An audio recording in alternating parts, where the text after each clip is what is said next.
Please welcome Phillip Pani, a background in sales and marketing, and now a speaker and trainer specialising in presentations, with one client saying, "Never speak in public without first speaking to Phillip." He's also a world champion speaker. Did you have to wear a leotard for that, Phillip? I only came second. Out of all the world. What a failure.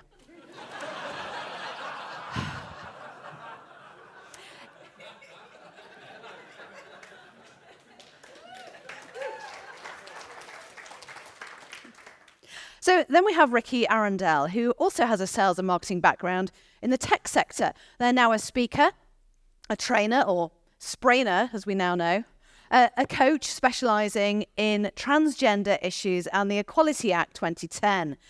And they were the first national president of the PSA UK and Ireland. Rikki, what was it like becoming a president of a new organisation? A day-to-day crisis, I think, just trying to keep everybody running. Day-to-day crisis. Yeah, it's a lot to do when you're getting something together and we have no idea what we're doing because it was a brand new association. So, the Wild West. Yes, it was a day-to-day trying to, but also you're managing some big egos.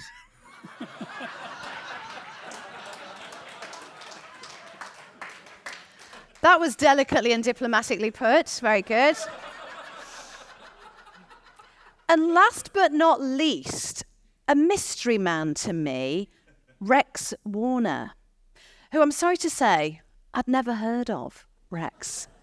So I Googled him, and I found that you were an English classicist, writer, and translator, and that you died in 1986.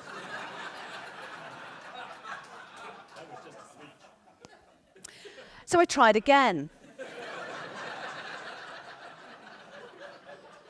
And it turns out he's just as off the wall. He's a full-time explorer, riding along on the crest of a wave. What's your favourite voyage ever been, Rex? Hi, Penny. It is lovely to be here to reconnect with old friends and the PSA family. I've been fortunate to carry out many different voyages over the last 40 years. I think probably my favourite was leading a 6-month expedition from China to the Middle East on a Chinese junk, retracing the Ming voyages of Admiral Zheng He 600 years ago. And I used a 600-year-old diary as my guide, and I filmed that journey and turned it into a 1-hour television documentary for National Geographic. And the main reason I think that was my favourite voyage is we had the most wonderful team of people on the ship who overcame the many different challenges we faced. Thank you. And Rex, you were a speaker and one of the founders of the PSA. What led you, as a professional established speaker, talking about your voyages and your explorations, what led you to think, I need to connect with other speakers who, in principle, on paper, you were in competition with? Penny, I look outside today and we're just being hit by Storm Ashley, the first storm of the season. And we've got 40 knots of wind outside, 40 miles an hour wind, gale force winds. And it's wet and windy. And it reminds me of exactly 31 years ago today. On the 20th of October 1993, I had exactly the same weather conditions, gale force winds, driving rain. But unlike today, when we're sitting in a nice, warm, dry hotel, 31 years ago, I was sitting on a semi-submerged bamboo raft, floating in the middle of the North Pacific Ocean, 1,000 miles from the nearest land. And you thought these types of people could help you with that? For me, Okay. It was the starting point of the Professional Speaking Association. The raft was built of 220 bamboos, lashed together with rattan jungle vine, and with 4 team members, I'd been on the raft for 5 months. And the raft was starting to break apart. The rattan was starting to rot and break apart. And this was the first of many gales. We'd been on board 5 months. It was starting to break apart. And we were on board for another month, 6 months in total. the 5,500-mile, 6-month voyage became the longest raft voyage in the Northern Hemisphere in the last 2,200 years. And our raft journey became international news, front page news. Here in the UK, we're on UK TV, ITV News at 10, several features, front page of the newspapers, and the Times described our voyage as one of the most remarkable team achievements. And it was a team achievement. So when I got back from the raft voyage, I got a lot of inquiries from speaker bureaus and bookings to go and speak at events across Europe. And I had no training to be a speaker. I am not a natural speaker. I'm introvert, and I'm also autistic. And so it was really, really challenging for me to go to speak to audiences of up to 1,500 people. And I made so many mistakes. It was frustrating, embarrassing at times. And I thought there must be a better way.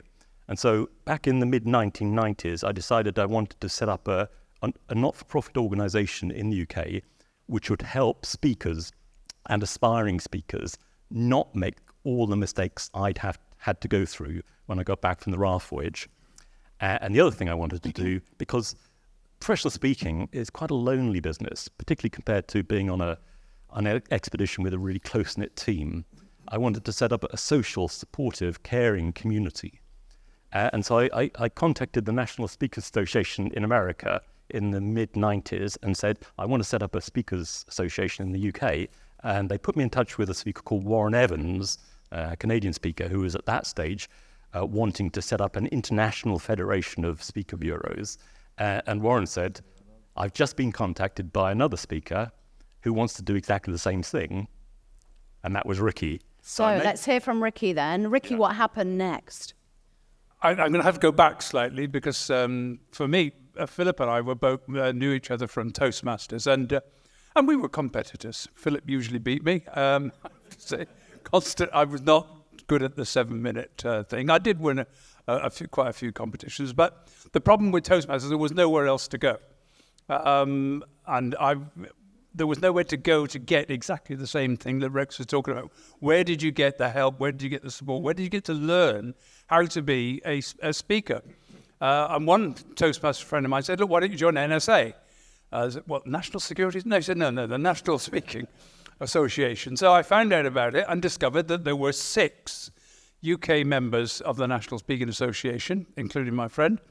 And I contacted one of them, Alan Lord, and he said, "Oh, why don't you come to the convention?" I said, "What? There's a convention in Minneapolis." This is 1995. So on a plane, off I went, flew to Minneapolis, thinking I would like to be a professional speaker. Came back, utterly changed my life. 2,500 people, speakers in a convention, 13 concurrent sessions to choose from whenever there were workshops.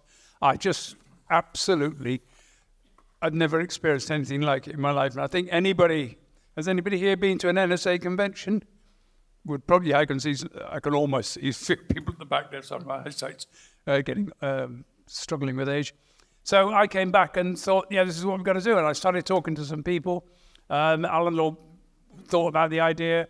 And then Brendan, who sadly can't be with us today, Brendan Power, who I'd been very active and involved with in the Life Insurance Association, he and a friend of his went to a chapter meeting in San Francisco, and he came back and said, "We've got to do this, got to get it. Somebody else will do it. Well, we'll have to get it." And that's the point at which Warren Evans contacted me. He said, I've been talking to Warren about going there, and he said, they've got this other guy called Rex, and we're trying to contact Rex, and he's on a ship somewhere up the north. By the way, this guy who sailed across the Pacific Ocean cannot swim. Okay, just unbelievable. So anyway, I started then to think, we've got to get this. So it was Brendan, myself, we had Rex, and I just thought, well, who else? I made a quick phone call to Phillip and said, setting up a steering group to create a professional speakers association. Would you like to? I never got the sentence finished. She said, I'm in. So then, did you have a cup of tea with Rex? Didn't you get invited for a cup of tea? Yes, I did. I came to your house. So we sort of got to, because I had no idea. I didn't know who Rex was. We'd never met. Rex had come in from a different perspective. He was more of I would call almost a celebrity speaker, Whereas a lot of the people I would deal with, people who've been from Toastmasters, people who were in the insurance industry and were speaking around. So speakers were coming from all different directions, but there was no place to go. And this is where we ended up with going for setting up the PSA. So you found each other. Yeah. Philip, what happened next? Because you put an event on, didn't you? That was the sort of starting point. Our launch event, in fact, was January 1999. It was in the Millennium Hotel in Gloucester Road. It was a room full of people like this. And we were amazed that we were able to collect so many people. We went for 3 groups. We aimed for people who are already being paid to speak. We went for people who were addressing audiences, but not necessarily being paid all the time. And we went for emerging speakers like Toastmasters. And I was a member of the Institute of Marketing, and I had M after my name. And I wanted to do something similar for the PSA, so that PSA would be a desirable appendix to our names. So it would stand for quality, it would stand for something. And that's the kind of thing we were aiming for. But to underpin it, we set up a set of values that we thought ought to run through everything that we did. And those values included, I may not remember them all, but one, to be to be ethical in our professional work, to be ethical in the messages that be imparted, to lend a hand to a faltering brother, and to commit to the greater good over a personal gain. Those are the kinds of values that we wanted to underpin the PSA with. And we wanted to demonstrate what it was to be able to stand on the stage and deliver your stuff. And so we all gave keynotes. And that's how we got started. How did you find other speakers? Because there was no smartphone, there was no email as much as perhaps there is now. You couldn't just Google some speakers and some names would come up and you'd get in touch. So that must have involved quite a lot of legwork, I'm assuming. Yeah, as Rikki said, the speakers, because we have different backgrounds, the speakers came through different channels. So I was working through the speaker bureaus, through about a dozen different speaker bureaus. And the challenge I had to start with was to persuade that the speaker bureau, that the PSA wouldn't become a competitor, wouldn't become its own speaker bureau. And we had several speaker bureaus join the association originally, and some of their speakers also joined, like Cathy O'Dowd, the first woman to climb Everest from both north and south sides, Chris Akabusi, the Olympic athlete. But that was from one side, but you also had from other sides and other channels. Yeah, so there were quite a lot of people from the life insurance industry. I was also very actively involved in the Institute of Sales and Marketing and Management, and I was regularly running regional meetings for them. So the speakers from there also wanted to come in, and the other group was obviously Toastmasters, which had a quite large group of people. And there was a lot of Toastmasters who, again, were hitting that plateau where you'd done the competitions, you'd done all the Toastmaster awards, but there was nowhere easy to go after that. But there was also something in particular that we wanted to project. We wanted the PSA to be a repository of speakers. So every organization looking for a speaker would start at the PSA. That's what we wanted. And we wanted them to understand that to have MPSA off your name meant that you stood for quality. You had this initial event. You asked 100 founding speakers to come along.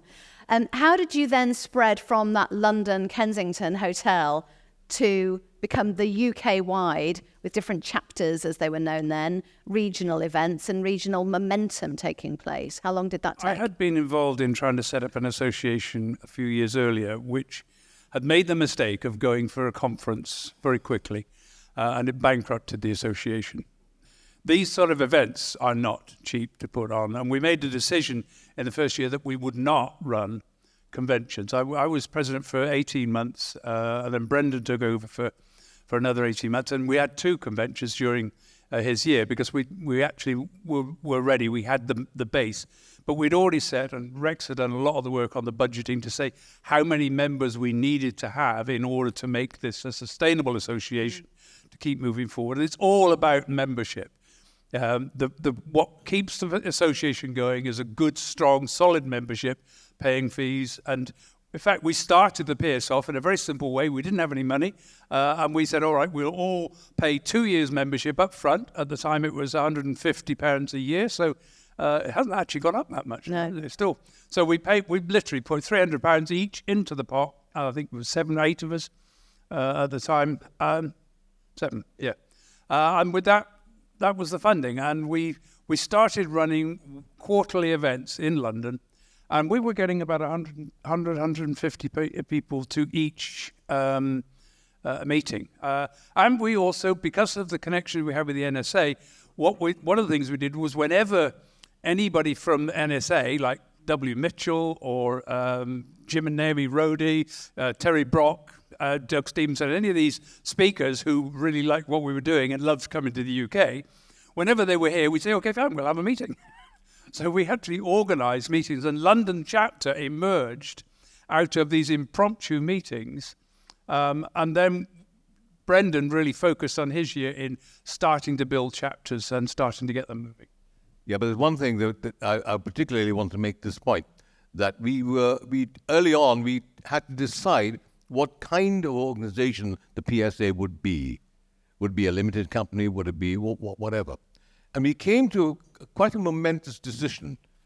We decided that we founders would take nothing for ourselves. We entrusted the organization and its management to the members. Now, note the word, we entrusted it to the members.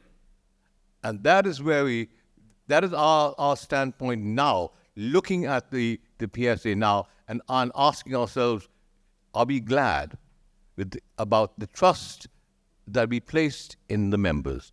And the answer is, yes, we are. Okay. So raise your hand if you have a question. Seriously. Is it the threat of sounding like you're going on a bit that is putting you up? Okay, so we've got about 7 questions. Brilliant. Thank you, Sarah Beth. If you could go to our first questioner.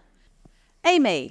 Thank you. I want to ask what you visioned when you started versus what it is now.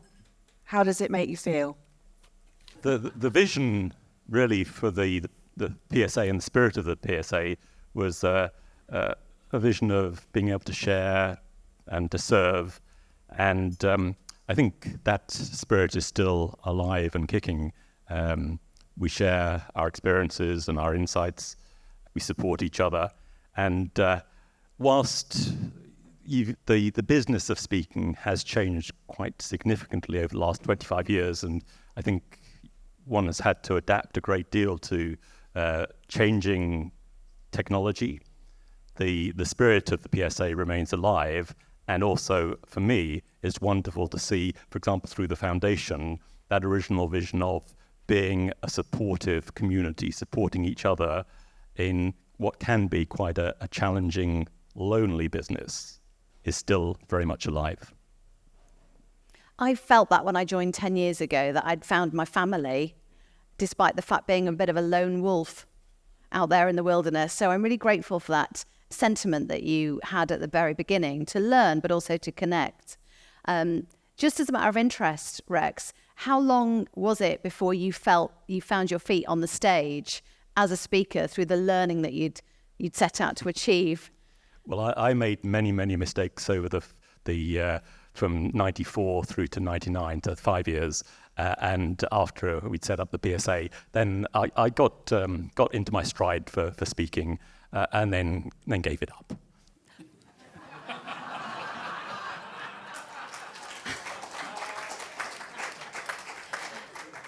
Rikki, the question about envisioning the future, is this what you had in mind 25 years ago?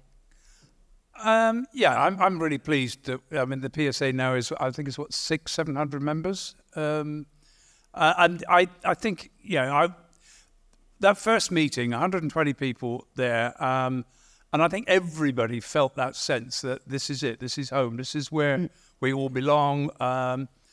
It was a great meeting, which I've still got photographs and pictures, the whole thing of, which was that sudden sense that we had pulled together a family from all sorts of different places. And I was really pleased that we actually managed to get, I think it was about 10 bureaus, joined the PSA and were regularly there. Some of them really very active. Diana Bolter was particularly supportive and helpful. So we sort of created that good relationship and made it fairly clear that we weren't in competition. There was a sense sometimes some of the bureaus felt that, just because they had the contact names or numbers for certain speakers, that was their edge, that was their, and I think they needed to have a bit more than that. Something that Michelle said last night resonated with me. Because when we started, we were asked, what kind of speakers are you looking for? And we said, speakers with a message of value. And that's what Michelle said last night, that we have to provide value in the work that we do. It's not a question of being dynamic and fantastic on the stage. It's about the value. First of all, you have to know your own added value. And secondly, the messages you put across have to have value for the community at large. Do you agree with that? That was one of our primary purposes. And that is what I heard Michelle say last night. And that is what I perceived also from the contributions we've heard and seen over the past couple of days. So that is a measure of where we are against where we want it to be, is, I think, a very good indicator. You are presenting value. Thank you, Phillip. Next question, please. Down here at the front, the lovely Sam Warner. Sam. I'd like you to share your wisdom with any new or up-and-coming speakers, especially new people to the conference or the PSA. What nuggets could you give that new speaker for how they'll be in the PSA? Don't go on a raft that's falling apart. Tick. Yeah, it's going to be fairly short answers to what is a potentially, we could do a whole workshop just on that one, and we'd be here the rest of the day. But I think I have this thing. If you're a speaker, you want to change the world. But it's not massively, it's not like a Martin Luther King type change the world. We change the world by changing one or two people. Not everybody in the audience is going to like my message, but as long as some do and some get it, as long as I've given them a clear message and they've got a sense that this is going to actually change their lives. There are a few speakers. Norman G. Levine is the one who inspired me, and that when I saw him speak, he's still speaking in about 95 years old. And it was just that sense of a single message, a power, a belief in what he wanted to do, that he wanted to change people's lives for the better and help us to grow. And if we go into the marketplace and out speaking, and that's what we do, we take that message of change and inspire a few people to change, the ripples mean that it will keep on going till eventually we will change the world. Setting up the PSA, I worked out not long ago, if we think about the impact it's had from people like Frank Furness and Nigel Risner and Paul, all emerging speakers at the start, if you think about the numbers of people we as an association over 25 years have impacted, we have probably reached well over 1 million people and connected and changed them. So yes, we changed the world. Okay, next question, please. If you knew that there was one thing you could change or add to the PSA to make it even more successful, what would it be? Oh, brilliant. Chocolate, and you, chocolates. That's a great question. I'll do two. First of all, I think the PSA has always been a broad church, bringing in speakers from many different walks of life. I think it can extend further. I think there's talk of young people. I think it's important to not ignore the voice of young people, particularly in the challenges we face in terms of climate change and global warming. I also think we can expand and extend the Speaking Association through those who work with companies, who are in companies, CEOs, C-suite executives, HR directors, PR directors, who would bring their own challenges they face to the PSA, and you, the existing PSA members, can help them with some of those challenges, and they in turn can help you with the connections within their companies. So that's the main thing I would say, is to expand the reach of the PSA. Anyone briefly, or shall we go on to the next question? Next. Mark. Phillip mentioned one of the aims of the PSA when you started was that people would come to you, to the PSA, because they wanted to book or talk to speakers. Do you think you achieved it in the olden days? And what do you think we can learn in the current days? Well done. Well done. So the olden days. Brilliant. How were the olden days? In the olden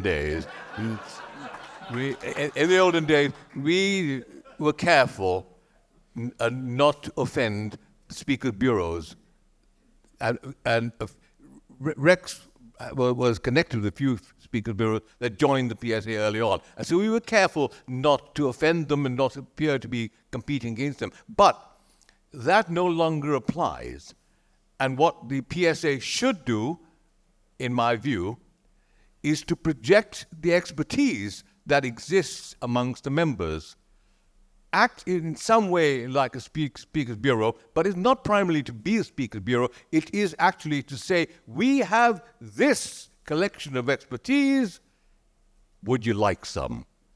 And one way you can do that, actually, is to run events, PSA events, assembling a handful of really good experts on a theme, let us say a relevance to business, and market that event and that expertise, which then does benefit for the individual speakers, and it brings revenue for the PSA, and it raises the profile of the organization as somewhere worth approaching if you're looking for expertise.